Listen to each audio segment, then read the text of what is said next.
This is the BBC World Service, and on our website you can explore more of our programmes, from documentaries to science. Listen and download at any time by going to bbcworldservice.com.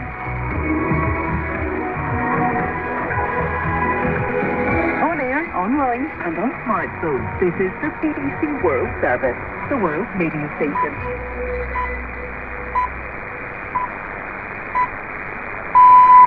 BBC World Service, this is Nicola Shaw with The Real Story. One topic, 1 hour every week. And this week, the Kremlin's war in Ukraine rages on. The West has responded by imposing tough economic sanctions on Russia. Multinational companies are pulling out of the country, and the ruble's plunged in value. Will the sanctions hold, and how will they impact ordinary Russians? Around the world, energy prices, already high, have gone up further. Both Russia and Ukraine are big wheat producers. Uncertainty about supply is pushing the price of food up too. The global economy was already battered by the pandemic. Can it cope with a price shock and an interruption in the supply of key commodities? Will the economic battleground strengthen ties between Russia and China? Could the US dollar end up being sidelined? Will Russia's economy survive? And if it stumbles, what are the implications for the rest of us? That's The Real Story from the BBC after the news. BBC News, I'm John Shea. The Ukrainian military says Russian troops fired on a convoy of women and children being evacuated from a village northwest of Kiev, killing 7 people. There's been no independent verification and no comment from Moscow. Christoph Peko reports. The incident took place on Friday in Peremoha on the eastern outskirts of Kyiv. The Ukrainians say a convoy consisting only of women and children was trying to leave the small village along an agreed evacuation corridor when Russian troops opened fire on it. They killed 7 people, one of them a child. After the attack, the Russians forced the survivors back into the village and refused to let them leave.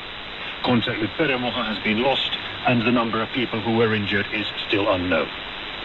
President Volodymyr Zelensky has said about 1,300 Ukrainian troops have been killed since the start of Russia's invasion.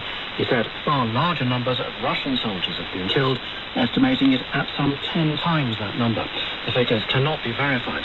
Fighting is continuing outside the capital, Kiev. These two senators there. Tonight, the explosions are like rolling thunder across the sky. They're not in the center of the city. The bulk of Russian forces on the approaches to the capital, the closest they are, is 15 miles from the city center.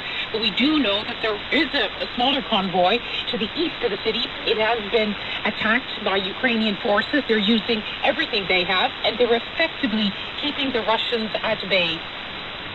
Russian forces have made some further gains in the south of Ukraine. The Ukrainian authorities say the invading troops have captured the eastern outskirts of the besieged port of Mariupol. They've also confirmed that the small nearby city of Volnovakha has fallen. Both places have suffered heavy Russian shelling, and Moscow said the humanitarian situation in some towns was now catastrophic. The French presidency says President Putin showed no willingness to end the war with Ukraine during a three-way phone conversation between the leaders of France, Germany and Russia. Emmanuel Macron and Olaf Scholz urged Mr. Putin to introduce an immediate ceasefire. In its account of the phone call, the Kremlin made no mention of a ceasefire, instead accusing Ukrainian forces of a string of breaches of international law. Both Moscow and Kiev say talks between their delegations are continuing, but the Ukrainian Foreign Minister Dmytro Kuleba said Russia itself would have to change in order to bring peace and security to Europe. I believe that this war is the decision of President Putin. I believe that the removal of President Putin will be enough to stop the war, but the restoration of peace and security in the Euro-Atlantic space will also require not only the removal of Putin, but the deputinization of Russia. This is the latest world news from the BBC. Poland's parliament has passed emergency legislation giving Ukrainians fleeing the war the right to live and work in Poland for 18 months. The refugees will receive the right to access free healthcare and education, as well as social benefits. Once registered, they will be allowed to extend their legal status for up to 3 years. It's thought about 1 million refugees currently remain in Poland, most of them women and children. In other news, Saudi Arabia has executed 81 men on a range of charges, including terrorism. It's more than were put to death in the whole of last year, Sebastian Usher reports. The Interior Ministry said those executed had embraced deviant beliefs and committed crimes that included murder, kidnapping, torture, rape and smuggling weapons into Saudi Arabia. In one case, 37 Saudi nationals were found guilty of attempting to kill security officers and attack police stations. The ministry also said they had links to hostile groups such as Islamic State, Al-Qaeda and the Houthi movement in Yemen. Activists told the BBC that half of those executed were from the Shia minority, which has protested against what it sees as its marginalization. Officials in the Democratic Republic of Congo say more than 60 people have been killed in a train crash in the southeast of the country. 50 more were injured when 7 of the train's coaches fell into a ditch after being derailed. A railway official said people were still trapped in the carriages. He said the train was a freight service carrying hundreds of stowaways. The English Premier League has disqualified the Russian oligarch Roman Abramovich as a director of Chelsea, the football club he owns, after he was sanctioned by Britain over Russia's invasion of Ukraine. There's been no comment from Chelsea, which cannot now sell tickets or transfer players, but can continue playing. Another Russian oligarch, Igorevich Melnichenko, has had his $600 million super yacht seized by the Italian authorities. BBC News. This is The Real Story from the BBC. I'm Ritula Shah with your weekly deep dive into a story that's making news and changing lives. And this week, as Kremlin forces pursue their deadly invasion of Ukraine, the Russian economy faces tough sanctions and increasing isolation from the rest of the world. McDonald's has announced it's temporarily closing its restaurants in Russia. Coca-Cola and Starbucks have also said they're suspending business. Financial services firms KPMG and PwC have pulled out of Russia. Netflix has suspended its services there. American Express has followed Visa and MasterCard in saying it will no longer handle payments. Technology, fashion, media and finance organisations. Businesses in nearly every sector are deserting the country, either due to sanctions or increasingly because of pressure from customers. Russia's central bank's been sanctioned, restricting its access to the nation's reserves and increasing the chance the country will default on its debts. Key figures linked to the Kremlin are seeing their assets frozen. The aim is to threaten the collapse of the Russian economy and to force Vladimir Putin to end his assault on Ukraine. And there are indications the strategy is beginning to bite. Western sanctions have sent the Russian ruble tumbling and interest rates soaring. Among the migrants, Svetlana's advertising agency is already losing clients. it's just like a nightmare. Really, I can't believe that this is really happening. People are rushing to pharmacies to buy especially imported drugs. A lot of Russian-owned production of pharmaceuticals is using compounds that are imported. The war and its economic fallout will have an impact worldwide. The price of oil and gas, Russia's biggest export, has shot up. And as farmers in Ukraine abandon their fields in order to fight, global food supplies will falter too. Ukraine is a breadbasket to the world. Literally, 30% of all the wheat worldwide comes from that region. 20% of all the maize comes from that region. 80% of all the sunflower oil comes from that region. And the World Food Program, we feed about 30 million people any given day, week, or month. And 50% of all of our wheat comes from the Ukraine. Russia only accounts for 3% of the global economy. But the war and the sanctions imposed in the hope of ending it are hitting a world where prices were already rising, where the post-pandemic recovery was fragile. So how will the shock of economic isolation and the threat of financial collapse affect Russia, and what will it mean for the rest of the world?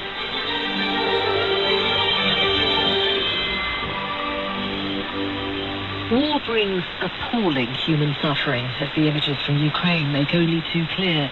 Peaceful lives ripped apart, smeared with blood and daubed with loss and pain. Economic sanctions are supposed to be a non-violent way to express anger and disapproval, to answer an act of war.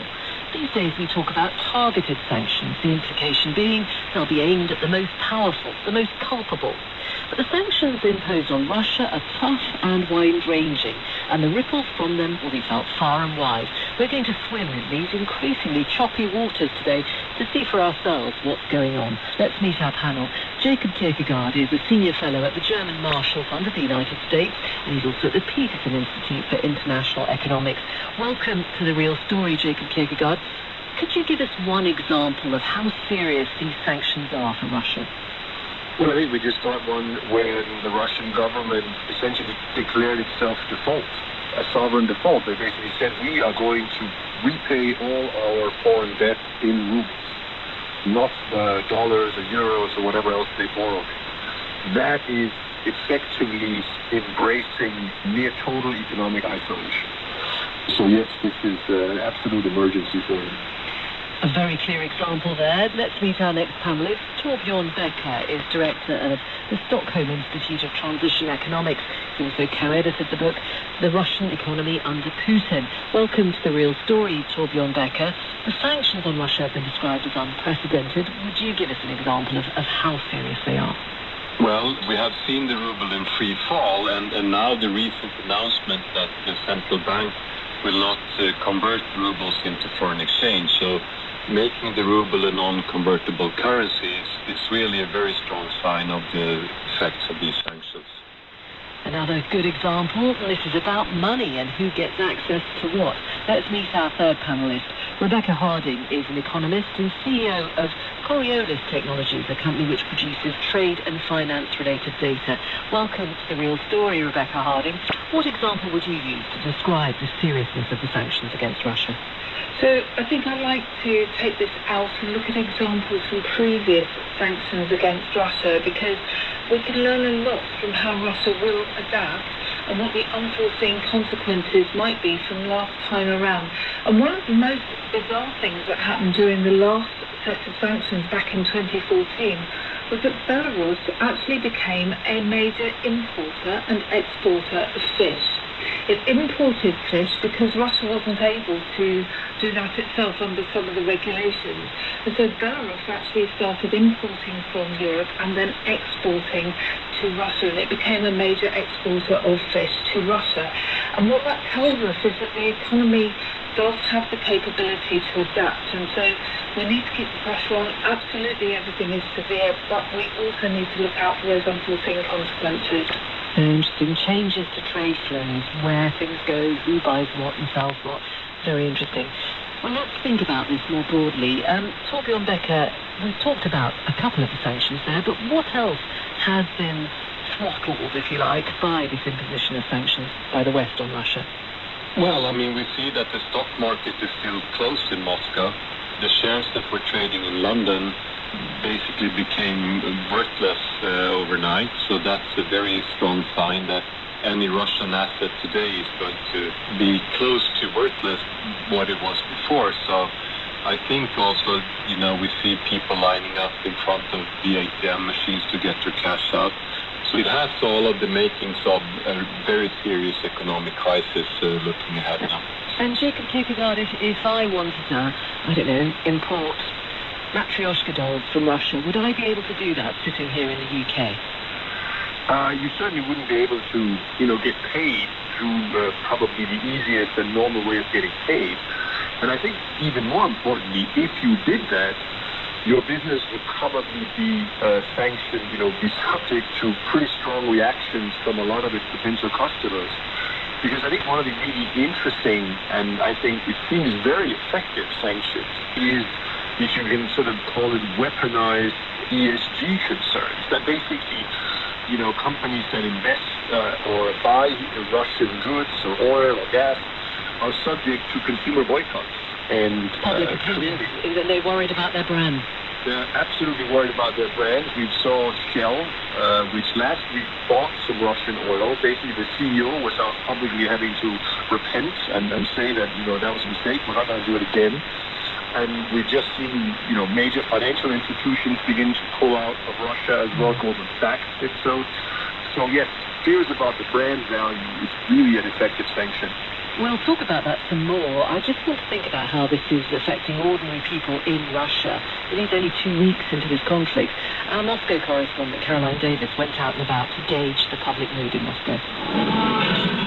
In a Starbucks near the main tourist street, some customers are enjoying what could be their last Starbucks order for a while, including Eva and Marina, two friends. Мы The only advantage we see in it is that people are going to pay attention about what's happening in Ukraine, because a lot of people don't want to know or hear anything about it, Ava tells me. The only explanation about why they're being closed is the war. It's nothing compared to what's happening in Ukraine. We're not going to suffer as much as the people that are dying. War is horrible. There's no justification for that. To see how people die, how they have their houses destroyed, is horrible. It's terrifying, they tell me. Out on the street, we speak to Alicia, who works in a bank. Today, Russia announced that if you have foreign currency in an account, you can only take out up to $10,000 within a 6-month period until the 9th of September. I work in a bank, but I'm also a psychologist for the customers too, because not everyone can deal with the pressure of what's happening, she says. No one knows what will happen tomorrow. Before, we could plan something, but now we can't. But others are very supportive of what Russia calls its special operation in Ukraine. Pavel used to be in the military. It seems like everything is being done right, he tells me. What other people think, that's another question. The fight matters, and nationalism matters. I think we need to tough it out, put up with it. We should not consider the cost. Caroline Davis out and about in Moscow. I just want to hear one more point of view, and then we'll come back to the panel. Anton Barbashin is an editorial director at Riddle. That's an online think tank on Russian affairs. He speaks to Russians from all over the country. First thing that Russians would notice is what's happening with the Russian foreign currency. Obviously, dollar and euro are going through the roof. These are the two currencies Russians tend to go to when things go bad. Price tags are changing for all sorts of goods, especially the imported goods. We are seeing reports that are some issues that will come quite soon with basically everything related to pharmaceuticals, because a lot of Russian-owned production of pharmaceuticals is using compounds that are imported. Some of that from the EU, most of it from India and China, but due to the sanctions, currency changes, contracts are being withdrawn, and there's a lot of confusion. We do know it's the same situation, for instance, with baby formulas. Some Russians would understand that this is punishment for what is happening in Ukraine. Others would explain it through basically economic warfare, because Russia is Russia. This is the official narrative, that sanctions come no matter what we do, no matter how we do it. It's just what the West does to keep kind of Russia down, to prevent it from taking its rightful place. Anton Barbashin, the editorial director at Riddle, an online think tank. Jacob Kierkegaard, these are affecting ordinary people, or they certainly will reach ordinary people. Is there an urban-rural divide, though? If you're in a city like Moscow, you've got access to these global brands. You do shiny things. If you live in a more rural area, will it take much longer before this affects you? Well, yes and no. I mean, obviously, if you are living in an urban area, certainly the major metropolitan areas like Moscow or St. Petersburg, there'll all of a sudden be a host of shops and restaurants that are now closed. But even if you live in rural areas, then you tend to also generally be poorer, which is another way of saying that you spend more of your total income on food and energy. And those are precisely the goods for which prices will rise right now very rapidly. So even if you don't care that McDonald's is closed, you will care that you end up spending more of your smaller income on the basic needs of everyday life. Torbjörn Becker, you've written a book about the Russian economy under Putin. I mean, how would you say the Russian economy is organized now, and who will these sanctions affect the most? Of course, oil and gas and minerals is really what is driving the Russian economy, and has been doing so since Putin became president the first time and before that. And the money that comes with selling oil and gas in international markets then feeds into your domestic consumption and investment and all of these other things that then get all of the wheels of the economy spinning. So it really is still very much dependent on selling these commodities. And the problem, of course, and the challenge for Russia has been over the past decades that they cannot really diversify away from this unless they fundamentally reform institutions, property rights institutions, rule of law, and other things that sort of is the backbone of the modern society elsewhere. And Rebecca, how would you describe, if you like, the state of the Russian economy before the invasion of Ukraine? Was it doing well? Well, the Russian economy had started to improve after a period of time where it had been in the doldrums. So it suffered from the previous set of sanctions from 2014 through to 2016 quite severely. But one of the things that had happened was that Russia had actually started to become a major exporter of wheat. It is quite interesting because we always think of Russia as being a major oil exporter, but actually the sanctions and the embargoes post-Donbass in 2015 actually restricted the amount of oil it could export at that point anyway, and it kind of diversified through into other soft commodities, and that meant that it overtook the United States as an exporter of wheat. So we were beginning to see the Russian economy picking up to some extent, although, as has already been said, this is very dependent on its commodity sectors, so the economy hadn't modernised as such. And as we've been talking, actually, it's been announced that the Secretary of the General Council of Russia's ruling party has called for the nationalisation of production plants of firms that have stopped operations in Russia. So some reaction there to the way in which sanctions are beginning to bite. And actually, we are talking about a Russian economy, as Rebecca there was pointing out, that's integrated into the global economy. It's home to brands that are now familiar all over the world, and it's exporting to the rest of the world. But that's only happened since the collapse of communism, the end of the Soviet Union. Back on January the 30th of 1990, 34,000 people queued up in Moscow for a quintessentially American experience, ordering a burger and fries at a McDonald's. I think it's time we open this restaurant. What do you think? Let's get to the river. Как вы думаете, пора сделать ресторан?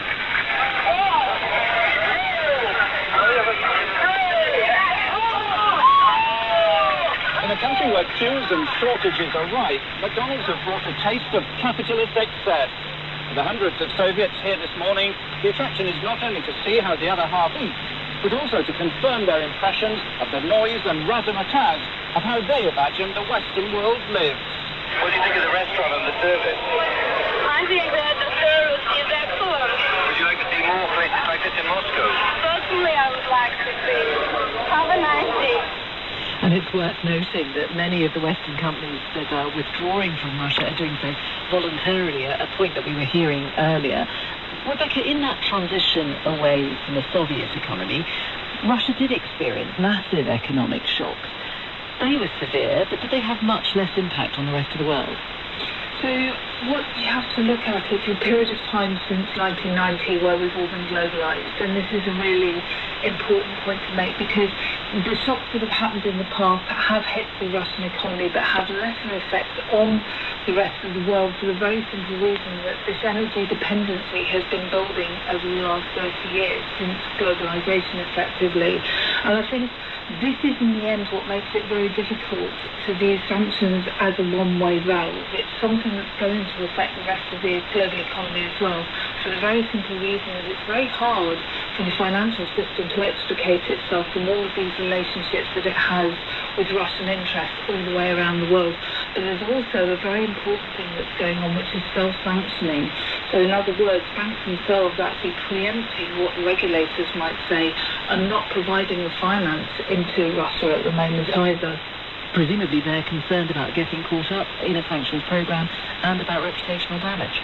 It's reputational damage, but it's also compliance risk. There are a lot of financial organisations everywhere around the world who have been doing business in oil and gas with Russian entities, and what they're realising now is that these sanctions are being ratcheted up by the EU, by the US, by the UK and other countries all the way around the world.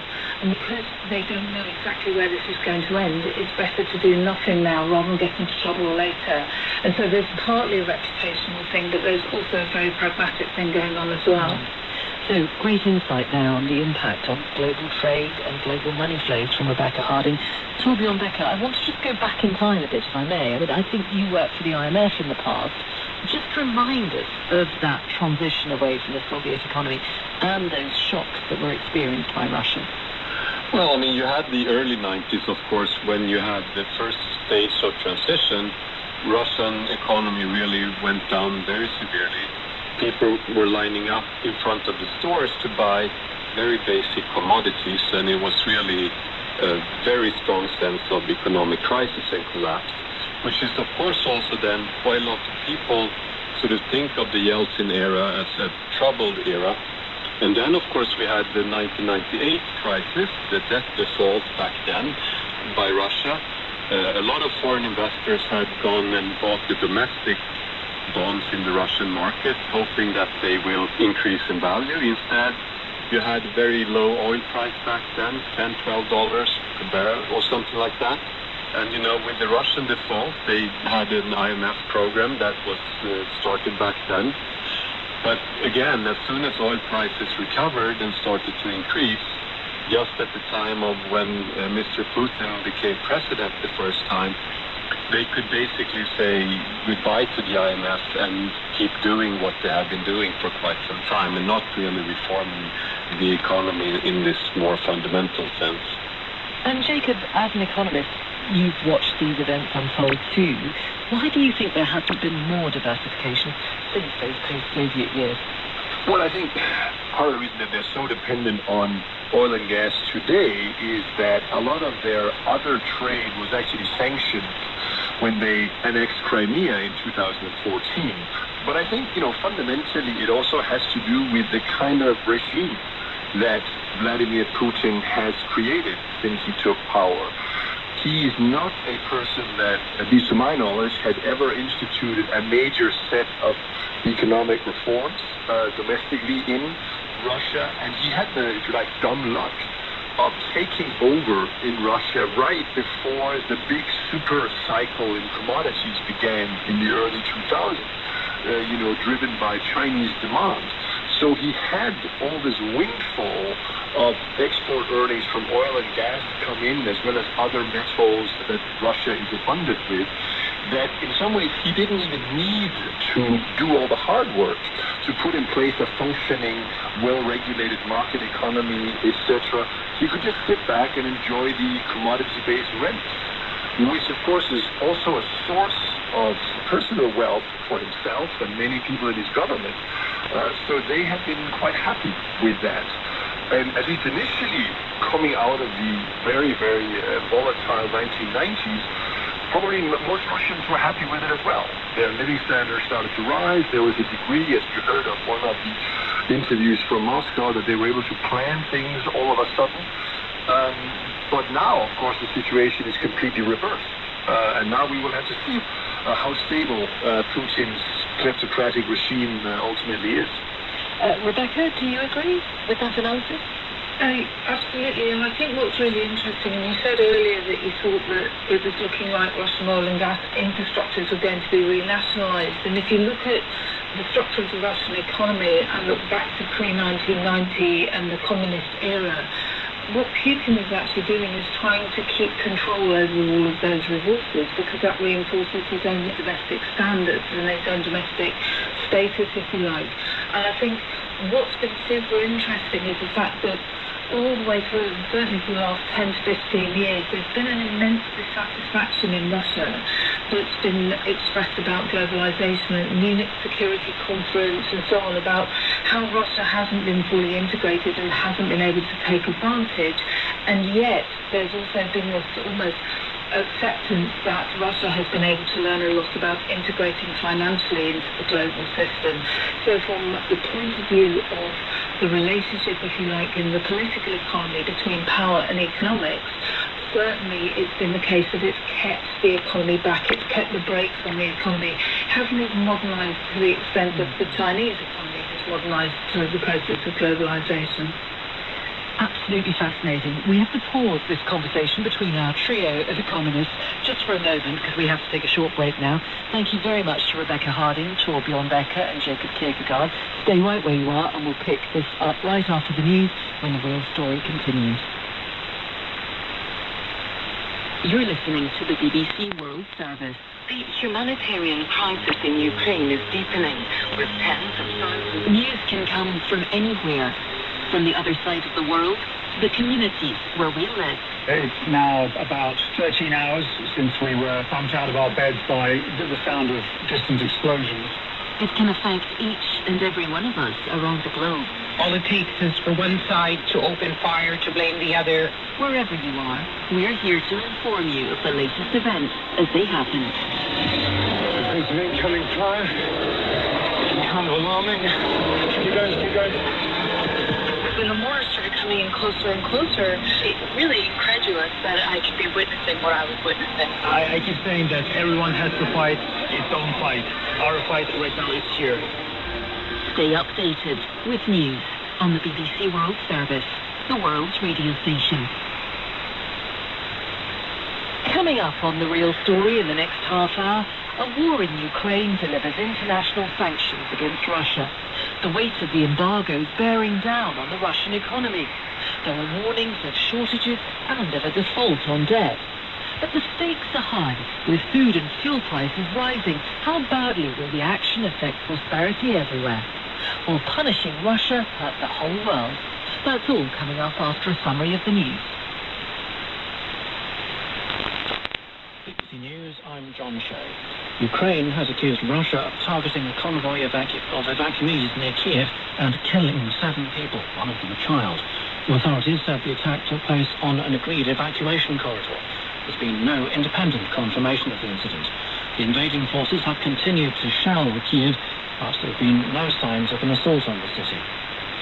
Russian forces have advanced in the south of the country, capturing the outskirts of Mariupol, which has seen days of relentless shelling. The invaders are said to have completely destroyed the nearby town of Volnovakha. President Zelensky says more than 1,000 Ukrainian soldiers have died in the fighting so far, but he added that Russian fatalities were higher. France says President Putin shows no willingness to end his assault on Ukraine. The comments came after a phone call between Mr. Putin and the leaders of France and Germany, who urged Moscow to declare an immediate ceasefire. Paris said the EU would discuss imposing more sanctions on Russia. Poland has approved emergency laws that give Ukrainian refugees the right to live and work in the country for 18 months. They'll also get access to services and benefits. It's estimated 1 million Ukrainians, mostly women and children, have fled to Poland. In other news, 81 men have been executed by the Saudi authorities. It's the largest number of capital punishments carried out there in a single day. The Saudis say the men were guilty of serious crimes, including murder and rape. Activists estimate that half of them belonged to the marginalized Shia minority. And at least 60 people have been killed in a train crash in the southeast of the Democratic Republic of Congo. 10 carriages fell into a ditch after the derailment. Local officials say the accident was caused by badly maintained infrastructure. And that's the latest BBC World News.